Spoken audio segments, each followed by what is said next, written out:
Chicken ghee roast and Mangalore buns. Have you ever tried this combo? This is my first time.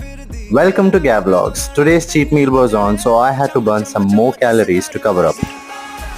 Today was leg day, so had to crush these squats and make sure my legs were drained.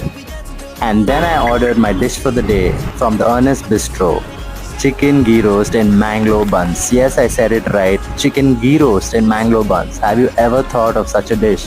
This is a thought of my friend Ian Rodriguez from the Ernest Bistro, and I enjoyed each and every bite. Guys, you must literally go and try this out. The best cheat meal ever.